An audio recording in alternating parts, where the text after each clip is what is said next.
Le soutien à la création, c'est un des axes majeurs du projet d'établissement depuis plus d'une dizaine d'années. On l'a renforcé ces dernières années en le mettant dans le projet d'établissement avec des indicateurs principaux, en lui donnant davantage de moyens. Donc ça veut dire que c'est une volonté affichée de soutenir la création artistique et particulièrement le spectacle vivant.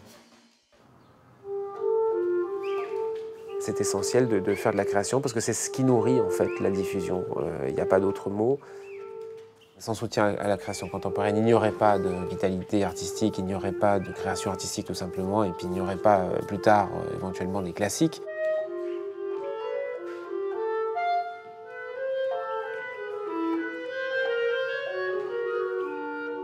Ça, c'est je pense, une des grandes fiertés de cet établissement, c'est-à-dire de pouvoir s'enorgueillir d'accompagner un certain nombre de projets, à peu près 120 par an.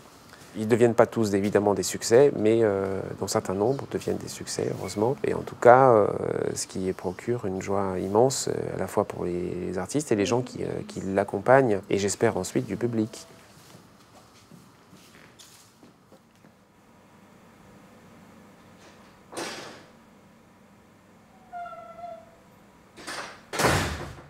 Initiative d'artistes en danse urbaine est un programme cofondé par la Fondation de France et le Parc de la Villette. Nous accueillons chaque année une vingtaine de compagnies en résidence et nous mettons à disposition des artistes des moyens techniques en fonction de leurs besoins. C'est un programme qui, dès le départ, a été posé avec deux objectifs qui étaient soutenir et favoriser l'émergence en danse hip-hop et développer sa visibilité auprès des professionnels.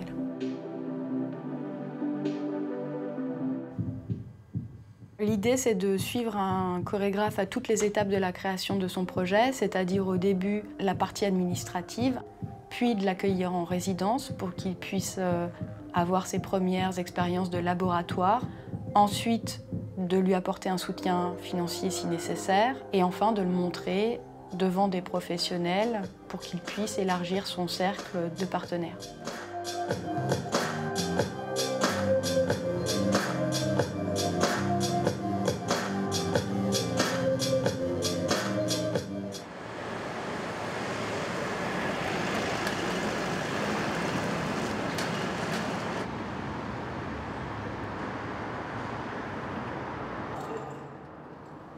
L'espace périphérique est un lieu de résidence dédié aux arts du cirque, de la rue et de la marionnette. Il a été créé en 2002 par la ville de Paris et la Villette, donc qui gère à parité ce lieu. Ce n'est pas possible. Quoi? Oh, figure-toi, Ivan, c'est diabolique. Jésus n'a jamais existé. C'est là-dessus, principalement, qu'il faut mettre l'accent. L'accompagnement de l'équipe de périphérique peut revêtir plusieurs formes. Chaque accueil est particulier. À chaque fois, c'est du cas par cas qui est fait aussi bien en technique qu'en accompagnement artistique auprès des compagnies.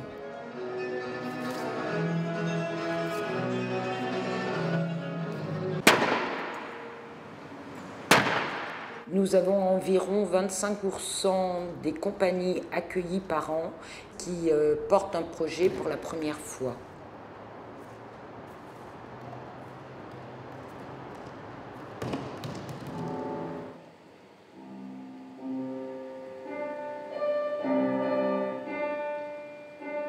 Le WIP Villette a été créé en février 2010.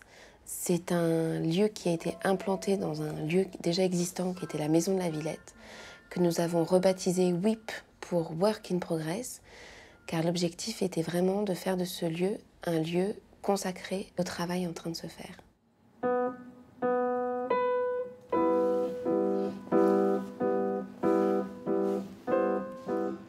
L'objectif dans ce lieu, c'est d'y accueillir des projets essentiellement tournés autour des cultures urbaines et du théâtre social.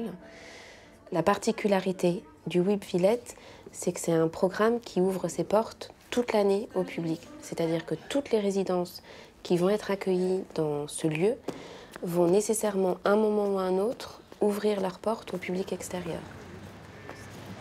La question de l'ouverture au public est très importante parce qu'elle permet à la fois aux artistes et au public de se confronter l'un à l'autre et de faire avancer aussi le travail des artistes, mais elle permet aussi au public de prendre part réellement au processus créatif.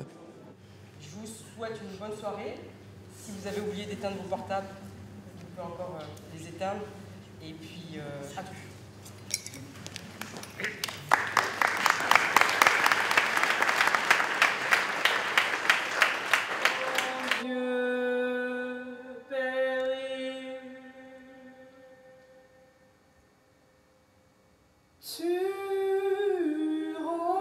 Le programme des résidents d'artistes, c'est un des programmes les plus anciens des 4 programmes existants de soutien à la création. C'est un programme qui est assez éclectique puisqu'il traite essentiellement du théâtre et de la danse, mais on peut aussi également accueillir des projets musicaux sur des périodes plus ou moins longues. Il n'y a pas de critères de sélection bien définis, puisqu'on peut accueillir soit des projets qui seront programmés la saison suivante, soit des projets qui sont des prises de risques, puisque ce sont des premières écritures, des premiers projets, des premières tentatives. On fait ce qu'on appelle des sorties de résidence, où l'on convie des professionnels à voir des étapes de travail de l'artiste, parce que c'est important pour lui qu'il puisse montrer son travail. Voilà, une espèce de premier retour à chaud comme ça, qui est toujours bénéfique aux compagnies. Le tueur essuyait sa lame à la lune. Son battement, ton battement. Garde ton rêve des pavillons des photos. Ce qui est le plus important dans le programme des résidences d'artistes, c'est qu'ils sachent qu'on est là, que la Locure est là, qu'on puisse les aider, qu'on puisse les soutenir, les accompagner et leur permettre de travailler dans de bonnes conditions. Pour moi, c'est ça le plus important.